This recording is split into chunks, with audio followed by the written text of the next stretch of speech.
देश में युवा नशे के लत में जा रहा है। विमल का जो एडवर्टाइजमेंट कई बड़े बड़े शहरों में, ग्रामीण इलाकों में वो लगे हुए हैं कि दाने दाने में केसर का दम। गुजरात में शराब प्रतिबंध है, वहाँ सबसे ज्यादा शराब बिकती है। जो बोतल 500 रुपए की है वहाँ 1500 रुपए में बिकती है। हमारे जो माननीय पड़ोसी उदयपुर के सांसद महोदय को क्या दिक्कत होगी? उन संतों पे भी कार्रवाई होनी चाहिए जहां से अफीम गांजा का वितरण होता है। श्री राजकुमार रोड जी, देश में जो बढ़ते धूम्रपान नशा जो बढ़ रहा है उसको कम करना है या फिर हमें टैक्स को वसूलना है। मैं अगर इस बिल के माध्यम से देश में जो नशा मुक्ति का अभियान अगर तेजी से बढ़ता है और इस पे प्रतिबंध लगता है तो अच्छी बात है, स्वागत योग्य है। लेकिन इस बिल की वजह से मैं चिंतित हूं उन किसानों की ओर जो रात को मतलब सुबह 4 बजे उठ के जंगलों में जाके तेंदू पत्ता कलेक्शन करते हैं और तेंदू पत्ता कलेक्शन करके 1-2 रुपए की वो बनाते हैं, पैकेट बनाते वो देते हैं कंपनी वालों को। ये जो कानून लाया जा रहा है उसका असर कहीं उन किसानों पे नहीं पड़े जो जंगलों में जाके सुपारियों के बागवानों में जाके जो कलेक्शन करते हैं, इनके आमदनी पे इसका असर नहीं पड़े, उस बात से मैं चिंतित हूं। मैं जहां तक जो समझा हूं, हम देखते हैं देश में जिस तरह से धूम्रपान बढ़ रहा है, जिस आदिवासी दलित पिछड़े इलाके के अंदर जहां शिक्षा पहुंचनी चाहिए थी वहां शिक्षा नहीं पहुंची है, वहां पर नशा पहुंचा है। तो हमारी ये प्रायोरिटी होनी चाहिए कि हम उस हिसाब से काम करें। और मैं जहां तक समझा हूं कि जो धूम्रपान तेजी से बढ़ रहा है उसका मेन रीजन एडवर्टाइजमेंट है।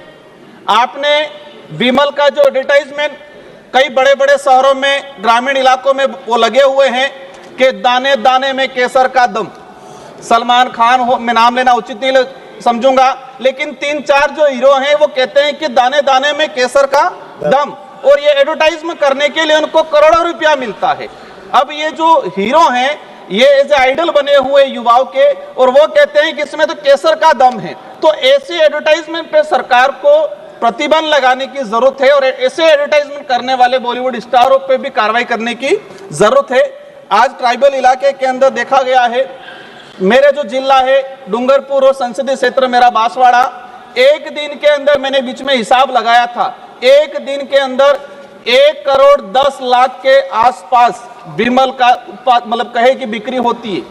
और इसका मूल जो रीजन है कि हमारा कोई इस पे प्रतिबंध नहीं है, किसी प्रकार का कंट्रोल नहीं है, डुप्लीकेट चीजें भी बन रही है। सरकार जो ओरिजिनल जो सिगरेट बीड़ी तंबाकू उस पे, लेकिन इसकी कॉपी होके मार्केट में और विशेषकर ग्रामीण इलाके में इसकी जो डुप्लीकेट कॉपी है, डुप्लीकेट जो चीजें जा रही है, इस पे सरकार क्या करेगी? मैं जानना चाहूंगा कि व्यापारियों पर टैक्स के साथ इन जो कंपनियां जो उत्पादन कर रही है, इस टैक्स का असर उत्पादन करने वाली कंपनियों पे और जो सेलिंग करने वाले जो व्यापारी है इन पे होना चाहिए, न कि जो ग्रामीण इलाके में जो किसान हैं उन किसानों पे अगर इसका असर होता है तो हमारे लिए दुर्भाग्य की बात ये। प्रतिबंध, मैं कहता हूं कि प्रतिबंध करना चाहिए, लेकिन प्रतिबंध की बात आती है तो हमें एक चीज ये भी उदाहरण के तौर में सामने आता है कि गुजरात के अंदर शराब प्रतिबंध है, लेकिन आज की तारीख में मेरा नजदीकी राज्य है, आज की तारीख में जहां पर प्रतिबंध है, गुजरात में शराब प्रतिबंध है, वहां सबसे ज्यादा शराब बिकती है। जो बोतल 500 रुपए की है वहां 1500 रुपए में बिकती है। तो इस बात पे भी हमें सोचने की जरूरत है। हमें सबको चिंतित होना है कि देश में युवा नशे के लत में जा रहा है। माननीय अध्यक्ष महोदय, एक बात, सभापति महोदय, एक बात और ले जाना चाहूंगा कि जो भक्ति जो मार्ग है या संत जो मार्ग है, अधिकतर संत अच्छे विचारों, अच्छे आइडियोलॉजी के हैं, लेकिन कुछ जो ऐसे संत हैं जो धर्म की आड़ में वहां पर नशा का जो, जैसे कि अफीम है, गांजा है, ऐसे कई मंठों के अंदर, कई धार्मिक स्थलों में भी इसका उत्पादन होता है, क्योंकि वो धर्म के आसपास से तुम्हारा कोई कार्रवाई भी नहीं होती है।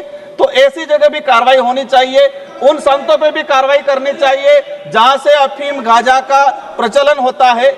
मैं हमारे जो माननीय पड़ोसी उदयपुर के सांसद महोदय को क्या दिक्कत होगी? मैं किसी का विरोधी नहीं हूं, लेकिन जहां से कुछ गलत होता है, हमारे युवा भटकते हैं, ऐसी जगह पे प्रतिबंध होना चाहिए। उन संतों पे भी कार्रवाई होनी चाहिए जहां से अफीम गांजा का वितरण होता है, ऐसी जगह। मैं सभी पे सवाल नहीं कर रहा हूं, लेकिन कुछ ऐसे हैं जो अपवाद के तौर पे हैं। आप कोई आक्षेप न लगाएं और आप अपनी बात केवल कहें। माननीय सभापति महोदय, आज देखा गया है किसानों को तेंदुपत्ता जो उत्पादन होता है, जो सुपारी उत्पादन होती है, हम नॉर्थ ईस्ट में जाते हैं या साउथ में जाते हैं, कई राज्य ऐसे हैं जहाँ जो परिवार पूरा सुपारी पे डिपेंड करता है। मेरा मूल रूप से यही चीज कहना है कि इसका असर उत्पादन करने वाली कंपनियों पे होना चाहिए, बड़े व्यापारियों पे होना चाहिए।